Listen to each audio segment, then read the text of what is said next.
Hey everyone, Brad here again. In this video, I'm going to talk about a handful of things that I actually really like about this car that I find really convenient. And of course, this is beyond the reasons why I bought the car, the range, the size, and all of those things. But it's those, we all know that if you live with a car or anything, frankly, it's the little things that either will drive you crazy or actually make you really, find you like the car even more. So in this video, at the encouragement of my good friend Albert from Montreal, so thank you, Albert. I really appreciate you encouraging me to do this. So I've made this video, which is a smattering of smaller videos that outline a handful of the things, the convenience features that I find I use a lot, and some frankly surprised me too. I wouldn't have expected that I would use them all the way that I do. So if that's something you're interested in, please stick around. And as always, if you're interested in learning more about my long-term ownership of my Honda Clarity, as well as a handful of other things that I do, that with respect to car repair and a few things like that, please, I would really appreciate it if you'd subscribe, and please throw me a like as well if you're so inclined. Thank you so much, and let's get on with the video. Hey everybody. So as I say, here is the Google Maps Apple CarPlay integration portion of the video. Again, thanks to my buddy Albert from Montreal, who's encouraged me to make some of these. I do get a few requests for some of the smaller stuff, and I always wonder if it's worth everyone's effort or worth everyone's attention. So I hope you get something out of this. It's certainly, this is something I use every day, and again, in keeping with the theme of my video, this is one of the things that is just a really nice convenience that I end up using almost all the time whenever I'm in the car. So it's a great thing to have, and I think we should all take advantage of it. Anyway, as you'd expect, I got my long ass cord plugged into the left, i.e. the driver's side USB port. Phone's on, phone's unlocked. I got unlocked with my face, and then of course it's here. So Apple CarPlay, fantastic. You get a sense of my music if it turns on. Google Maps, obviously, and then you push this little thing, and then you say, tell it where you want it to go. Tim Hortons, please.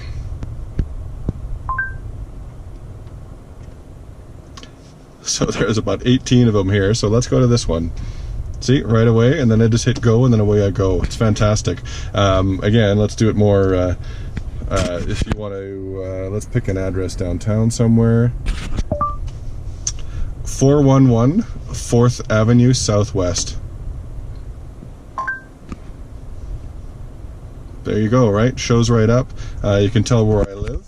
And it's super easy to do because you can do it when you're stopped at a light and a few things like that.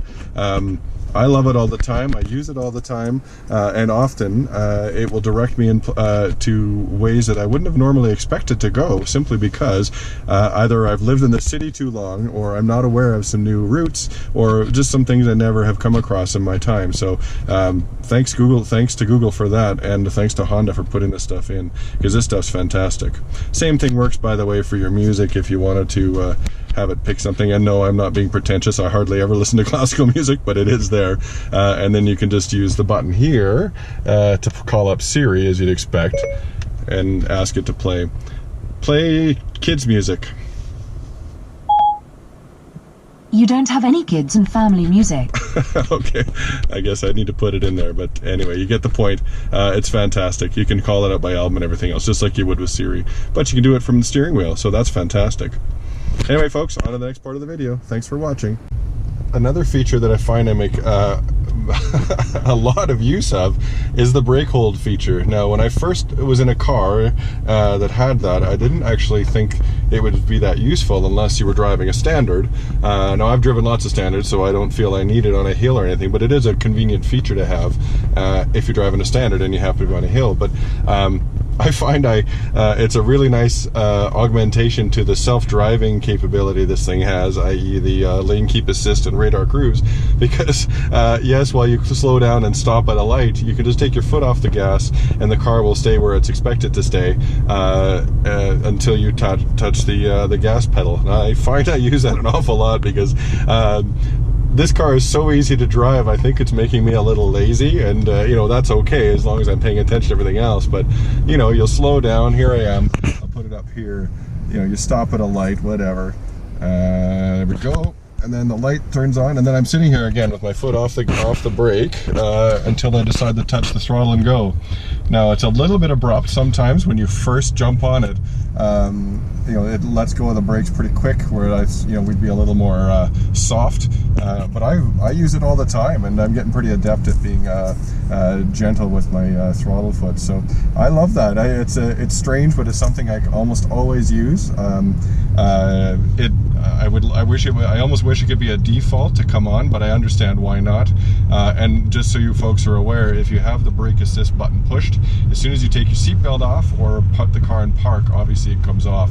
But importantly, if you do have the brake hold feature on and you're stopped and you're in drive or reverse, if you take your seatbelt off, it puts the park brake on for you, so that there isn't a chance that you can actually start moving without knowing, because obviously that would be terrible. So that's a nice feature. It's nice that it would have the expected safety features on it. Sorry, I'm losing the video here. That's cool, and you know, again, it's a nice little augmentation of the kind of assisted driving technology. So again, here I sit, just touch it a little bit, and away you go. And then, of course, if you're in cruise or the adaptive cruise control, it'll accelerate on its own as well. So anyway, there's that feature. Again, it's right there. I use it almost all the time, and it I don't know, I think it's making me a lazy but more attentive driver. Anyway, folks, thanks for that. On to the next one. And the next silly feature that I actually really find I use in this car is this tiny little rear window that's actually a piece of glass right back there that lets you see out another piece of glass that Honda not only did they feel the need to put there below the deck lid and below the spoiler, it even has the defrost lines on it. So that's again, I find I use that a lot. Yes, it has a backup camera, but as anyone knows, if you drive with any, you know, in rain or snow or any of that slop, it sticks to the backup camera pretty good, and which kind of renders it mostly useless. So if you just had to look up from the top there to see where like the front of a car would be, that's pretty high. And I park downtown a lot, and I have to parallel park, and I find if the camera is dirty, I look through this thing all the time, and I'm really pleased that Honda chose to include it, as well as have the foresight to include the defroster lines on it. So where I am right now, unfortunately, I don't have a car behind me, but you can at least get a good view through it, and even though it's small, you get an awful lot of visibility from it. So I think it's hilarious. I think it's funny that I actually use it as much as I do, and I also use it as a to tease my kids about it. That if they're bad, I can put them in the trunk, and this way I can still see them, and they can peer out at me, begging me to let them out. And of course, I'm kidding, because I would never do that, but it's fun to make them laugh. Anyway, on to the next one. Thanks, folks.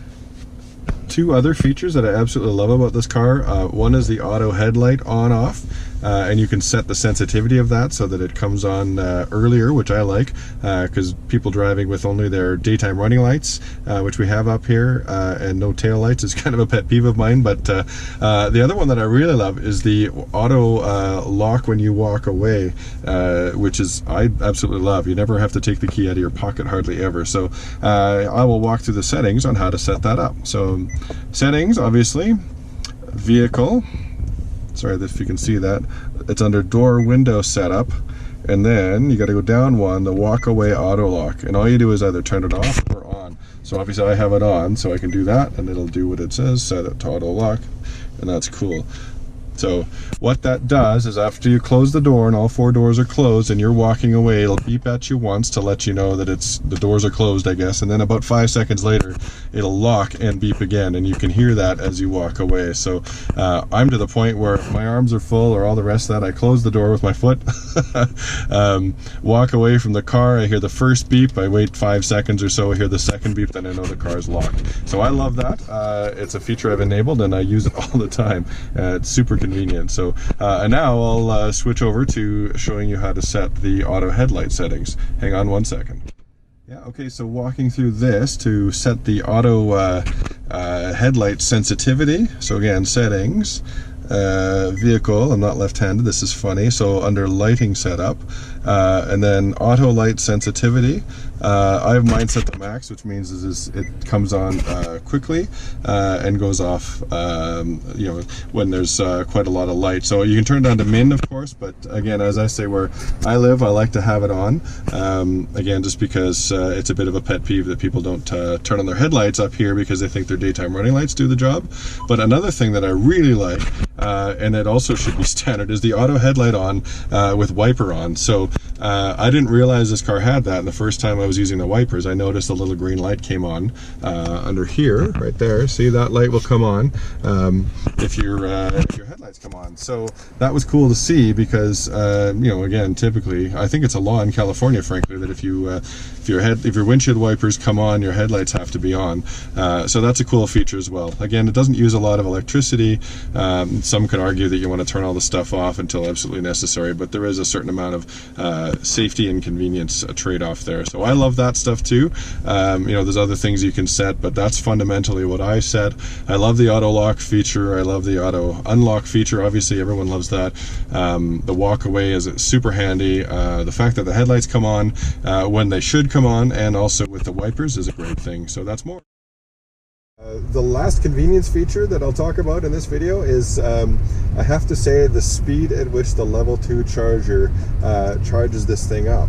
Now, I would, you know, lots of people, or I've heard of people having this car and, you know, making do with a 110. That's totally great if that works for your lifestyle. But I find in my life, you know, between working the kids and everything else, I do go through, sometimes I'll go through 2 charges in a day, and the convenience of having that level 2 at home, you know, being able to top the thing up, or even frankly just charge it from flat almost to full in a couple of hours is fantastic. Because a typical day for me, you know, you get up, you go downtown, you do what you have to do, you drive all around, and by the end of the day, I've usually depleted the charge that I had from the night before. If I'm lucky, I'll find a charging spot downtown, which is not very common where I live, unfortunately.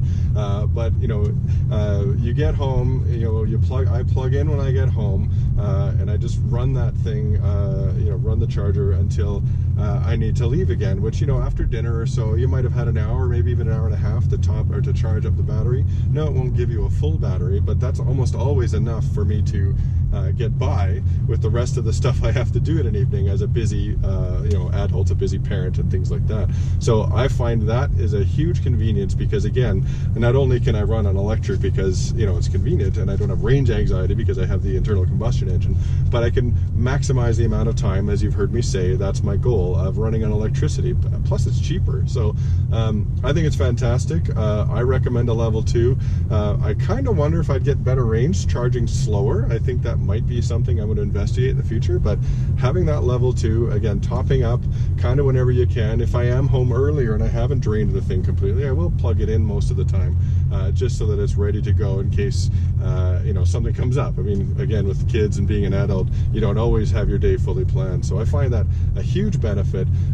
You know, it charges plenty quick. Like I say, it's not a level 3 or a DC charger. This thing doesn't have that anyway.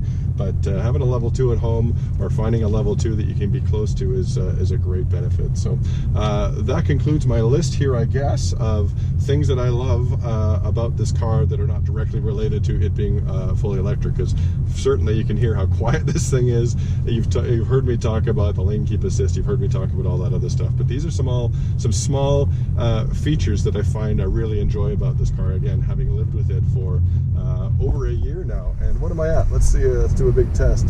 I am at 25,267 kilometers. I hope you folks that have these or are thinking of one, buy one, and it treats you as well as this one treats me. So until the next video, folks, I look forward to that. Please smash that subscribe button if you wouldn't mind, and throw me a like. I love that stuff. Again, it encourages me to keep doing this stuff. So thank you all. I appreciate each and every one of you and each and every one of those watch time minutes. So thanks so much, and we'll talk to you soon.